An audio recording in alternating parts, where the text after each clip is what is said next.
help myself. For God so loved the world. That means you. That means me. That means everybody under the sun, the entire community. That means Bugrell. That means Aldine. That means Halsey Street. That means everywhere. For God so loved the world. That is the reason for our joy today. The Bible goes on to say that he gave his only begotten son. Now, I need for y'all to understand this right here. It says that he gave his only begotten son.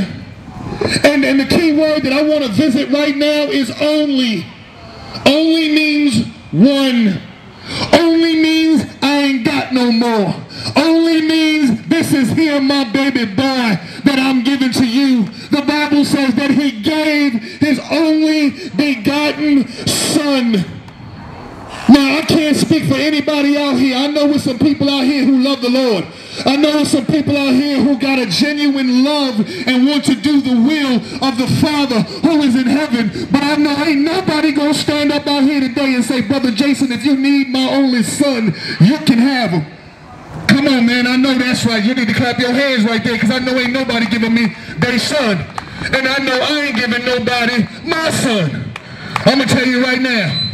I'm going to be like, I'm sorry for you. I hope it worked out with you. But my son, if you need $3, I can get you something to eat. But you can't have my son.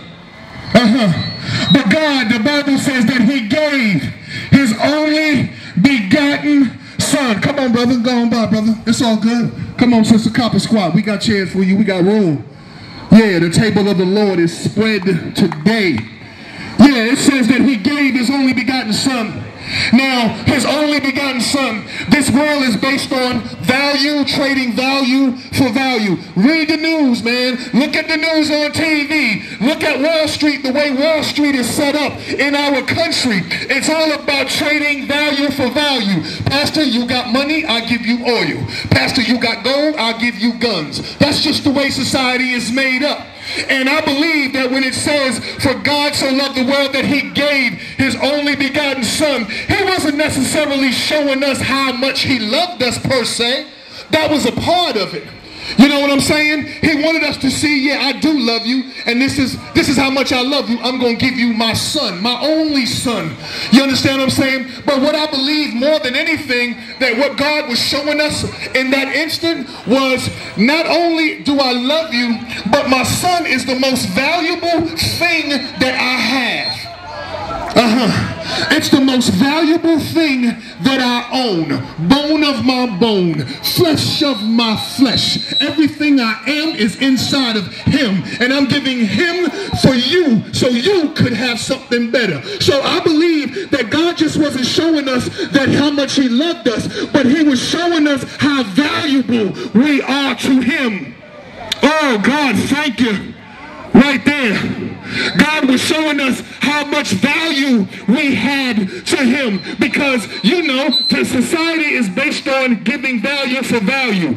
I'm not gonna give you $20 for something that's worth $5. Oh, y'all didn't get that.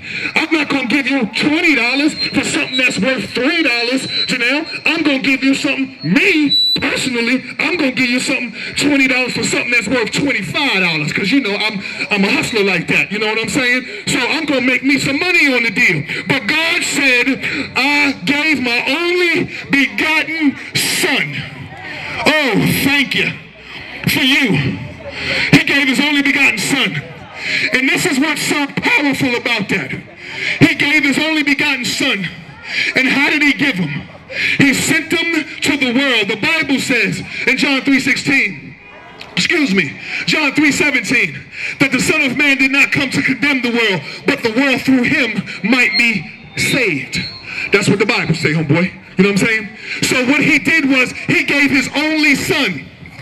And when he sent them, they hung him on the cross. You need to get this. This is real powerful. God bless you. Y'all pull over. This is real powerful. He said they sent them, and they sent them to the cross. He was the only, now let me share this with y'all. Now, you got Hare Krishna, you got the Dalai Lama, you got David Koresh, you have all these religious figures that understood that because of who they were, eventually they were going to lose their life. They were going to be martyred. They knew as they began to gain popularity, they knew as the press got involved, they knew that ultimately they were going to lose their life because of their belief system. But Christ, oh God, thank you.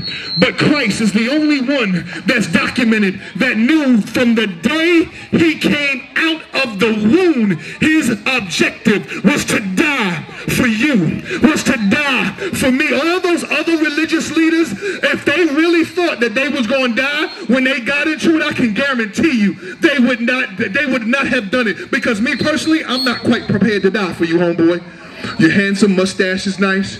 You know what I'm saying? You know what I'm saying? You wipe your mouth when you finish eating. You a nice brother. Got a nice sister with you. I'm sure she's a beautiful woman. But I'm not prepared to die for neither one of y'all. That's the truth, man. You know what I'm saying? Like I said, hope things work out with you. Give you $3, get you something to eat. Hope things work out, but I can't die for you. But the thing about it was, when he was on the cross, they put nails in his hand. And I need y'all to understand this. They put nails in his hands. This is very powerful. They stuck nails in his hands. They spit on him. They gave him a crown of thorns. And I know we don't hear a lot of this, man, but you can believe it on this side because you want to, or you can believe it on the other side because you got to, man. You know what I'm saying? And who God is does not hinge on whether or not you believe that he is real. He don't stop being because you don't believe him. He don't stop healing because you don't believe he can heal nobody. But when they put him on the cross, they spit on him, stuck him in his side, disrespected him. He looked down and said, "Forgive them, for they know not what they do." And I like to believe that what's so powerful about this whole action, that when they put him on the cross, being that he is God, he knows everything about everything that we're going to do down the line. When they put him on the cross, he hung up there and he knew it. He knew in his heart that you were going to mess up again because he's God. He's God. Oh man, get this, man. He knew when he was on the cross that you were going to mess up again. But the beautiful thing about that whole situation, even though he knew he was going to mess up again, he died for you anyway. Yeah, he died for you anyway. He knew he was going to be on that cross because he knows everything. From everlasting to everlasting, the Bible said he is God. And beside him, there is no other. When they hang him on the cross, oh my God, y'all, I hope y'all getting this out there.